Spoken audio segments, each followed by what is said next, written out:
નમસ્કાર મિત્રો, ડીકેજી સફળ વ્લોગની સફરમાં આપ સૌનું હાર્દિક સ્વાગત છે।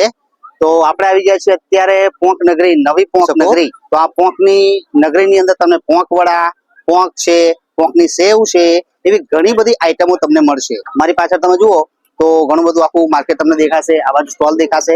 ચાલો આપણે એનું મેન્યુફેક્ચરિંગ કેમનું થાય છે, મેન્યુફેક્ચરિંગ એ જે પ્રોસેસ છે ને એ પ્રોસેસ પણ હું તમને બતાવવાનો પ્રયત્ન કરીશ, બરાબર। કે જે આના કણસલા છે એને કેવી રીતના એ લોકો બધું કરે છે પ્રોસેસમાં એ પણ આપણે બતાવશું। હા, ઘણી મહેનત માંગી લે એવું કામ છે આ લોકોનું, અને ભાવ ને એવું બધું પણ આપણે બતાવવાનો પ્રયત્ન કરશું। તો ચાલો મારી સાથે પૂછશે। કાકા શું ભાવ છે આ વખતે? 100 રૂપિયા કિલો છે। 600 રૂપીસ પર કેજી। ઓકે, આ રીતનો સરસ મજાનો લીલો લીલો લીલો લીલો પોંક તમને અહીંયા ખાવા મળે। क्या करूं हाय कुछ कुछ होता है, क्या करूं हाय कुछ कुछ होता है, तुम पास आए। અને આખું વર્ષ ખાઈ શકાય। આ સૂકો છે। ઓકે, આ ડ્રાય કરીને આ સૂકો કરેલો છે। તો આનો ભાવ શું હશે? 100 રૂપિયા કિલો। क्या करूं हाय कुछ कुछ होता है, क्या करूं हाय कुछ कुछ होता है, तुम पास आए। સરસ મજાની ટેબલ છે। ઓકે, અને આ મોટો એમનો આખો સ્ટોલ છે, અને આ સેન્ટર છે તમારો દત્તાત્રેય પોંક વડા સ્ટોલ। ઓકે, અલગ અલગ પ્રકારની સેવ જુઓ તમે, આ સેવ, આ બધી સેવ છે। તો નોર્મલ થોડો પોંકનો ટચ આપતા હોય છે, બાકી નોર્મલ સેવ પણ આમાં હોય, પણ એ સેવ જે છે એ પોંકની સાથે ખાવાની તમને મજા આવે। તો એનું કોમ્બિનેશન કરવા માટે આ પ્રમાણે આખું આ લોકોએ સેટઅપ કર્યું હોય, આ તમે જોઈ શકો। આ એનો ભાવ છે।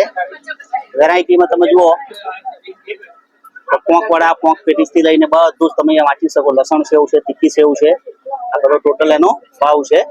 ઓકે, વિડીયોને પોઝ કરીને પણ તમે એનો ભાવ જાણી શકો। આ બાજુ એની લાઈવ પ્રોસેસ આપણે હવે બતાવવા જઈ રહ્યા છીએ। આ તૈયાર પોંક વડા છે।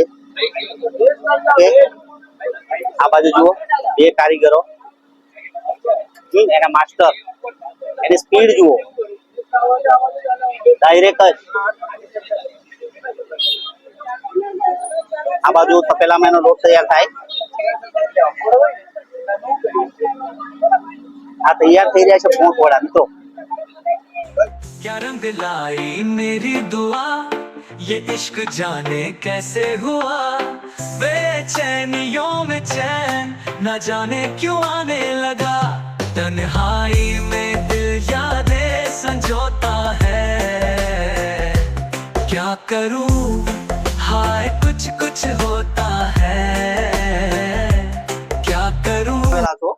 ઓકે, કેવું છે હવે ધીમે ધીમે ધીમે વર્ષો વર્ષ આનું સારું છે ને? તો મિત્રો તમે પણ આવજો। ઓકે, થોડોક સમય રહ્યો છે હજુ, લગભગ કેટલું ચાલશે? 15 તારીખ સુધીમાં। તો 15 તારીખ સુધીમાં કદાચ પોંક વડાની મજા માણવી હોય તો અવશ્ય લોકેશન પર આવજો મિત્રો। હવે મેઇન પ્રોસેસ છે, મેન્યુઅલી જે પ્રોસેસ થાય ને પોંકમાં, એ હું તમને બતાવવા જઈ રહ્યો। क्या रंग लाई मेरी दुआ, ये इश्क जाने कैसे हुआ, बेचैनियों में चैन न जाने क्यों आने लगा, तन्हाई में दिल यादें संजोता है,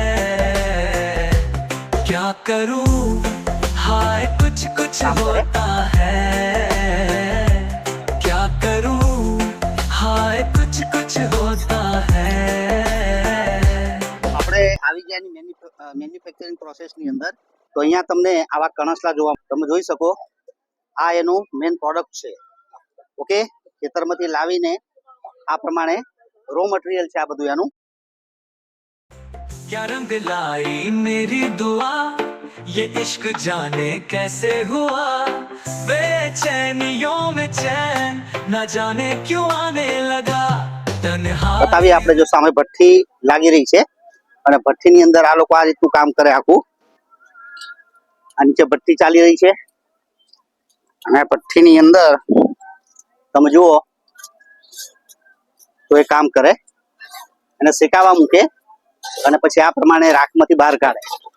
એટલે નીચે ભઠ્ઠી ચાલતી હોય ને ઉપર રાખ ગરમ થાય, અને એ રાખ છે એ રાખની અંદર આ શેકાય. આજે એની પ્રોસેસ છે મિત્રો આ. અને આ નજારો ફક્ત તમને શિયાળાની ઋતુમાં જ મળે. ઓકે, 15 તારીખ સુધી, જાન્યુઆરીની હજુ 15 દિવસ સુધી, એટલે કે જાન્યુઆરી મહિનો પૂરો થાય ને ફેબ્રુઆરીની 10-12 તારીખ સુધી તમને આ નજારો જોવા મળે. ઓકે, તો આ આખી પ્રોસેસ છે કે જે આ પ્રમાણે તમે જુઓ કે એને ગરમ ગરમ જે આ જે એની રાખ હોય ગરમ હોય અને એની અંદર એને એ શેક છે. આખું મોટું સેટઅપ છે. પાછળ લાકડા જુઓ તમે કે અહીંયા કેટલી પબ્લિક ખાવા માટે આવતી હશે સુરતમાંથી. ઓકે, આ લાકડાનો ઢગલો છે આખો. આ બાજુ લાકડા જુઓ, બરાબર. આ ચારેય બાજુ તમે જુઓ, આ બ્રિજની નીચે નદી કિનારે આ તમારું લોકેશન છે. અને આ લોકો અહીંયા જ રહેતા હોય એટલે ખાવાનું પણ અહીંયા બનાવતા હોય છે. આ જુઓ, એ લોકોની રસોઈ પણ તૈયાર થઈ રહી હોય, કેમ કે એ લોકો જે મજૂરી કામ કરતા હોય એ લોકો પણ અહીંયા આ રીતનું એમનું પોતાનું ખાવાનું બનાવીને લેતા હોય છે. અને પાછળ એમનું ફૂલ સેટઅપ બનાવ્યું હોય.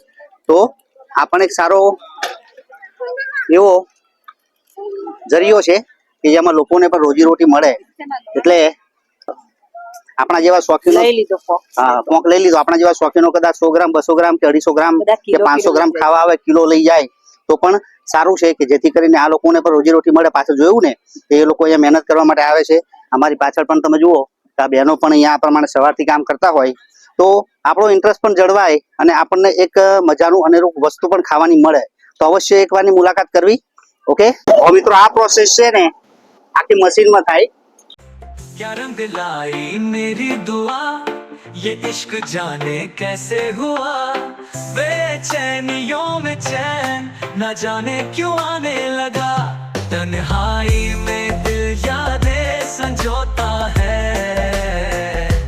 क्या करूं हाय कुछ कुछ होता है, क्या करूं हाय कुछ कुछ होता है, तुम पास आए. આમાં પણ ટેકનોલોજી આવી ગઈ. તમે જુઓ કે આખું જે થ્રેશર છે એ થ્રેશરનો યુઝ પોંક કાઢવા માટે, પોંકની પ્રોસેસ કરવા માટે થઈ રહ્યો છે. તો હવે આ આખું જે આવ્યું નાખવામાં આવશે. તમે જોઈ શકો તેની પ્રોસેસ પછી આખું એના જે કણસલા હતા એ કણસલાને આ પ્રમાણે થ્રેશરમાં નાખવામાં આવશે. આ જશે થ્રેશરમાં. આપણે જ્યારે બાજરી, ઘઉં આવું કારણે થ્રેશરનો ઉપયોગ કરતા એ પ્રમાણે આ કણસલા ગયા. ઓકે, क्या रंग लाई मेरी दुआ, ये इश्क जाने कैसे हुआ, बेचैनियों में चैन न जाने क्यों आने लगा, तन्हाई में दिल यादें संजोता है, क्या करूं हाय कुछ कुछ होता है, क्या करूं हाय कुछ कुछ होता है. અમારી હાલત જુઓ. થોડી વારમાં હું ભરાઈ ગયો. આ લોકો આખો દિવસ આ કામ કરે. આ ટ્રેક્ટરથી પ્રેશર ચાલે આખું. આ રીતનું આખું સેટઅપ છે એમનું. અને પછી એ મેન્યુઅલી પણ પ્રોસેસ થશે જ.